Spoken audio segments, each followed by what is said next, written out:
नमस्कार मित्रों, उत्तराखंड मुक्त विश्वविद्यालय के सामुदायिक रेडियो हेलो हल्द्वानी में आपका बहुत स्वागत है। सखी सहेली कार्यक्रम लेकर हाजिर हैं और आज हम मौजूद हैं डॉक्टर सुशीला तिवारी राजकीय चिकित्सालय के स्त्री एवं प्रसूति रोग विभाग में।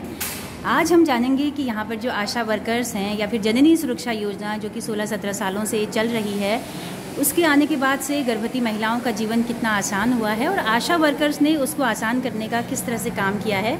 तो हम देख रहे हैं कि यहाँ पर आशा वर्कर बैठी हैं और हर दिन यहाँ पर एक आशा का नंबर आता है काउंसलिंग के लिए गर्भवती महिलाओं की। तो दोस्तों, रेशमा जी आज मौजूद हैं, 17 सालों से आशा वर्कर्स की सेवाएं दे रही हैं। जी, आपकी जो साथ में सहयोगी उनका नाम क्या है? सरिता साहू। और 2012 से आप हैं? जी। तो रोजाना आप लोग यहाँ पर बैठते हैं क्या? रोज नहीं लगती हमारी ड्यूटी, हमारी महीने में 1-2 बार लगती है। जी, लेकिन यहाँ पर आशा कोई ना कोई रोजाना बैठती है।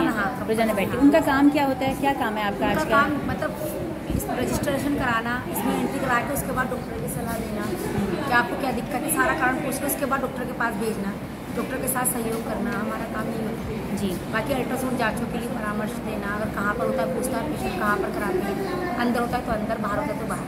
जी, यही काम है। तो कितना परेशान होकर आती है महिला यहाँ पर? कैसे आप उनकी काम को आसान करते हो? बहुत परेशान होकर आती है बेचारी पेशेंट। बहुत सी तो उनको पता ही नहीं होता अस्पताल के बारे में कि अस्पताल में क्या करते हैं, कैसे कहाँ काम होता है। हम लोग उनकी पूरी मदद करते हैं। और जिस दिन से हम आशा में लगे हैं, मृत्यु दर, शिशु दर को कमी के लिए रखा गया था, तब से मृत्यु दर और शिशु दर में कमी पूरी हुई है। ज़्यादा मौतें ना बच्चे की हो रही ना माओ की हो रही है। जब से हम आशा में रखे, उसमें रोक लगी है। उसमें रोक लगी जी, क्योंकि प्रसव जो घर में होते थे, जो दाई के द्वारा होते थे, घर में प्रसव होते थे, दाई द्वारा होते थे, अब वो प्रसव होना बंद हो गए। अब सीधे अस्पताल होते हैं। महिला से अगर नहीं होते, दिक्कत होती है वहाँ पर तो सुशीला तिवारी रेफर करते थे। हाई सेंटर हमारा सुशीला तिवारी जी। तो यहाँ पर रेफर करने के बाद हम लोग फिर यहाँ पर लाते हैं पेशेंट को, क्योंकि यहाँ पर पूरी फैसिलिटी है, माँ की मशीन है, बच्चे की मशीन है, सब चीज़ों की सुविधा है। तो यहाँ निःशुल्क इलाज होता है, फ्री इलाज होता है जी। तो अभी भी ऐसा है कि दूर दराज पहाड़ों में या कहीं देहात के इलाकों में लोग घरों में ही करा रहे हैं? आज भी ऐसा है, जो जिनकी डिलीवरी घर पे हो जाती है, फिर प्लेसेंटा अंदर रह जाती है, नहीं निकल पाती है, तो वो 108 करके पेशेंट आते हैं, एम्बुलेंस लाते हैं। आज भी वो पेशेंट आज भी आते हैं पहाड़ से। अच्छा, प्लेसेंटा निकलवाने के लिए?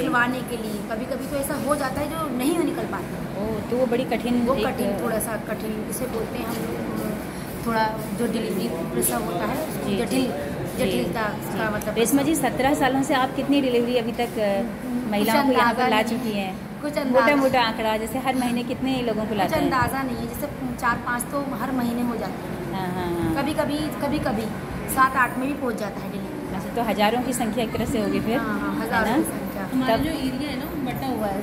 जी बिल्कुल। तो किस आधार पे बढ़ता है इलाका आशा वर्कर्स को? कितने? 1000 की आबादी में, 1800-1000 की आबादी में एक आशा वर्कर। तो बहुत ज़्यादा आबादी नहीं है कि इतने को आप संभाल लेते हैं, इतनी बड़ी एरिया को? ज़्यादा नहीं, क्योंकि हम आदत पड़ गई। 17 साल से हम आशा में, तो हम उसी तरीके से हैंडल कर लेते हैं अपने। जी। सब जगह नंबर देते हैं, पर हर 6-6 महीने में हम लोग सर्वे करते हैं। हर 6-6 महीने में हर चीज़ का, डेंगू का सर्वे आ रखा है जी। तो डेंगू निकले हैं पेशेंट, बेस में, सुशीला में, महिला में, सब जगह डेंगू का सर्वे भी हम लोग करते हैं। मलेरिया का सर्वे हम लोग करते हैं, और क्या कहते हैं, डोट्स का सर्वे हम लोग करते हैं, टीबी का, बहुत सर्वे हम लोग, सारे सर्वे करके हम ही देते हैं आशा जी। तो ये लगातार मतलब सारी जिम्मेदारियां आपको मिलती रहती हैं, तो उसका भुगतान आपको समय पे होता है मानदेय के आधार पे? हाँ, ये है कि कभी कभी बजट नहीं आता तो उसी की थोड़ी परेशानी हो जाती है। जी। बजट टाइम पे नहीं आ पाता है जी। तो 17 सालों में एक तरह से कहूँ तो एक तरह से डॉक्टर आप बन गई होंगी पूरा, क्योंकि जानकारी काफ़ी हो गई है कि मतलब बीमारियों की जानकारी है ना। थोड़ा सा ये है कि अगर डॉक्टर को टाइम नहीं मिलता सही से बात करने के लिए, तो हम पेशेंट को अपना आप समझा देते हैं। बिल्कुल। जैसे कभी पेशेंट डॉक्टर जल्दी में होते हैं या फिर बात नहीं कर पाते पेशेंट से, तो हम लोग समझा देते हैं। बिल्कुल। कैसा लगता है फिर आपको ये पेशा? इतने सालों से आप इसमें हैं, गर्व होता है अपने पे? बहुत ज़्यादा, क्योंकि कहीं पर पैसा ही बात पैसे वाली भी नहीं है, या कहीं कभी किसी की मदद करना। अभी एक पहाड़ से पेशेंट आई थी, उसको 3 महीने थे, उसने गट्ठा रखा होगा सर पे लकड़ी का, उसको अपना आप ही बच्चा निकल गया उसका बाहर। जब बच्चा निकल गया तो ब्लीडिंग होने लगी, ब्लीडिंग ज़्यादा हो गई, तो फिर अस्पताल यहाँ पर आई पहाड़ से हमारे महिला में मैं मिल गई अचानक उसको। बोली दीदी ऐसे बात है। तो मैंने कहा, फिर अल्ट्रासाउंड कराने का, तो उसमें बच्चे में अंदर टुकड़े पड़े थे उसका अल्ट्रासाउंड। तो महिला वालों ने कहा जाँच करो, तो उसमें सिर्फ 5 ग्राम HB आया उसका, 5 ग्राम आया, जबकि पहाड़ की पेशेंट थी, कोई जानकारी वाला कोई नहीं था। तो मैम ने कहा सुशीला तिवारी, जब मैं यहाँ लेकर आई, इसमें 2 बोतल फ्री में यूनिट ब्लड चढ़वाया है। तो थोड़ा सा अच्छा सा भी लगता है किसी का सहयोग देने में। जी बिल्कुल बिल्कुल। तो घर में कैसे कोऑपरेट होता है? घर में बाल बच्चे आपके करना पड़ता है, सब एडजस्ट करना पड़ता है, टाइम टेबल, सब चीज़ का टाइम टेबल, जी, सब जी। चीज़ का टाइम टेबल बना रखा है उसी तरीके से, रूटीन टाइम टेबल। तो इन 17 सालों में कई बार ऐसा समय आया होगा कि रात बेरात आपको उठना पड़ा होगा? बहुत बार। हाल ही की ये बरसात होती है ना, बरसात इतने पानी में निकल के आना पड़ता है। हम तो शहरी हुए, हमारे पास स्कूटी वगैरह भी, कुछ ग्रामीण लोग हैं उन्हें बहुत समस्या होती है। पर ये नहीं है, हमारी उन्होंने सरकार ने 108 की सुविधा दे रखी है। कोई दिक्कत होती है जंगल में कोई परेशानी, 108 हो जाती है। जी अच्छा, जननी सुरक्षा योजना के अंतर्गत क्या क्या सुविधाएं मिलती हैं? जैसे ही पता चला कि जो है माँ गर्भवती हो गई है तो तुरंत आपके पास पहुंच जाती है? फर्स्ट बच्चे वाले को आंगनवाड़ी की तरफ से 5,000 रुपये का भी फॉर्म भरा जाता है। जी। टीकाकरण पूर्ण होने पर रजिस्ट्रेशन कराते हैं, बताना। जी जी सबसे जी जी जी।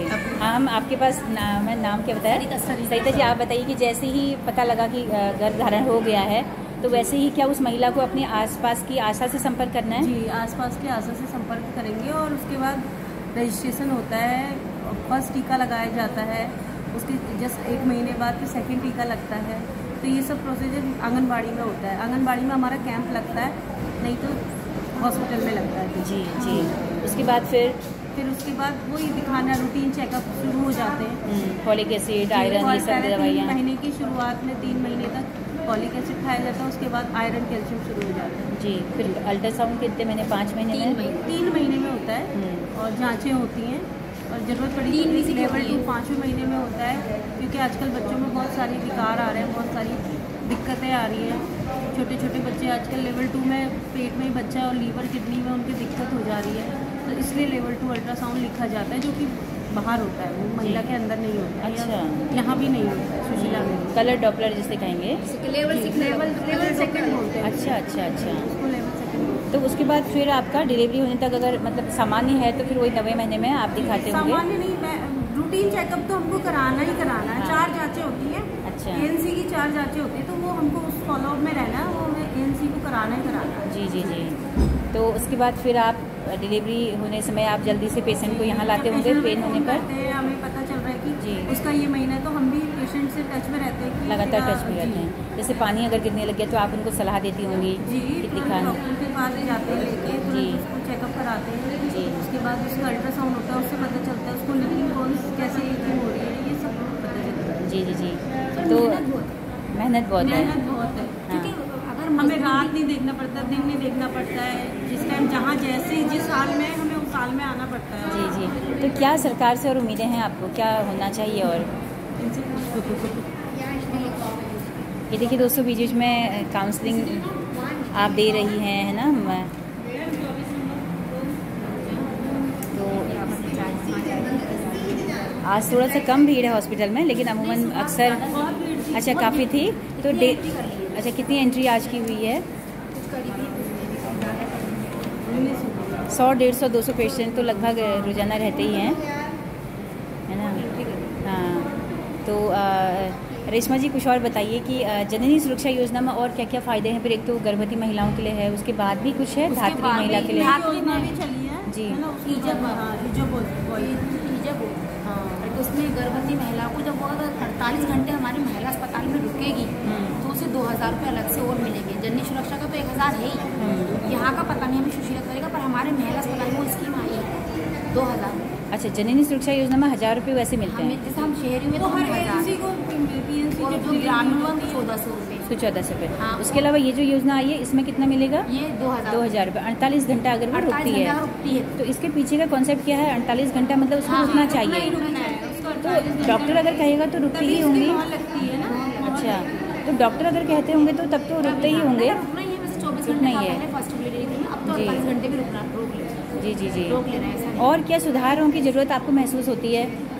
आपको लगता है कि सुधार तो बहुत बढ़िया कर रखा है सरकार ने, फ्री जांचें, फ्री अल्ट्रासाउंड है, बहुत अच्छा कर रखा है, पर आशाओं को तो बिल्कुल बंधा मजबूर बना के छोड़ दिया। आशाओं के लिए तनख्वाह नहीं, आशाओं की सैलरी नहीं बढ़ा पाते। कितना मानदेय मिलता है आपको? अभी तो 3,000 अब वो भी अच्छा। हम लोग ने धरना पड़ा। अच्छा, ये आपको सैलरी मिलती है 3,000 रुपये? 3,000 रुपये बाकी आपको वो हमारा मानदेय अभी हमारा फिक्स नहीं हुआ है, मानदेय है। उसके अलावा केस के हिसाब से पर केस आपको 400 रुपये।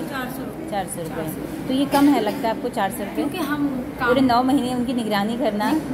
फिर एक पेशेंट है नहीं, एक के साथ 2 3 4 5 कई सारे पेशेंट होते हैं, पूरा रजिस्टर मेंटेन करना पड़ता है, बच्चों को ऑनलाइन दिखाना पड़ता है। अब तो नई चीज़ें दे रहे हैं। अब तो हमारा पेपर भी है, अभी हम लोग कल फॉर्म भर का है ऑनलाइन पेपर। जी जी। अच्छा, जब आप मलेरिया, डेंगू, टीबी की जांच के लिए जब जाते हैं तो लोग कोऑपरेट करते हैं आपको? हाँ, जानते हैं। हमारे अपने क्षेत्र में बहुत अच्छी छवि है। अच्छी छवि है, उनके लिए आप ही डॉक्टर हैं, वही भगवान है आप, है ना? एक तरीके से कभी पहले तो हमेशा कभी भी हमें जो कोई भी है ये सब समझते हैं कि हाँ दीदी हमें अच्छा ही बताएगी। जी जी जी। गलत रास्ता हम नहीं दिखाएंगे। अच्छा, कोई मेडिकल किट वगैरह प्राइमरी मतलब उपचार के लिए कुछ आप लोगों को मिलता है घर पे? जैसे कोई आपके इलाके के लोग आपसे बुखार की दवा है, बुखार के लिए थर्मामीटर, पैरासीटामोल, वैसे तो डॉक्टरी सलाह से ही दवाई खाई जाएगी। प्रेगनेंसी में हम कुछ नहीं दे सकते। प्रेगनेंसी के अलावा भी आयरन कैल्शियम के अलावा हम कुछ नहीं दे सकते। जी जी जी। प्रेगनेंसी के अलावा भी जैसे उस क्षेत्र की आशा है आप, तो लोग उम्मीदें रखते होंगे किसी बच्चे को बुखार आ गया तो हाँ तो आप मिला है हमें जी, और बच्चे के पेट मशीन मिली है, ये सब सामान मिला है। अच्छा, चलिए रेशमा जी, सरिता जी, बहुत शुक्रिया, आपने इतना कीमती वक्त निकाला।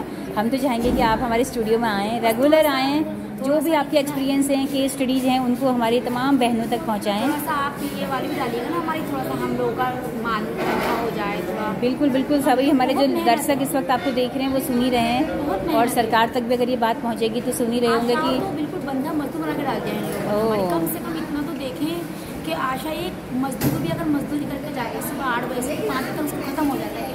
हम तो हमारा घर का जाने का ठिकाना का नहीं पता, कब घर जाएंगे कब नहीं जाएंगे। कभी कभी तो पूरा दिन यही हो जाता है, कभी पूरी रात हो जाती है, पूरी रात आँख भी नहीं लगती है डिलीवरी के चक्कर में पेशेंट, क्यों जान नहीं देता। दीदी का भरोसा, आशा दीदी जब तक डिलीवरी नहीं हो जाएगी आपको छोड़ेंगे नहीं, जब तक जाने नहीं देते। फिर डॉक्टर भी कहते हैं कि नहीं रुको, कभी आईसीयू जरूरत लगी कभी आईसीयू जरूरत लगी, आप लोग व्यवस्था कर ले तो दौड़ के एकदम। इस वजह से हम लोग, और डॉक्टर्स को भी आपके आने से बहुत सहूलियत हुई होगी, क्योंकि डॉक्टर थोड़ा व्यस्त रहते हैं तो थोड़ा सा हम ही कोऑपरेट कर देते हैं पेशेंट को। बिल्कुल बिल्कुल। ये अच्छा, आपके पास कितना है एरिया, कितनी आबादी है?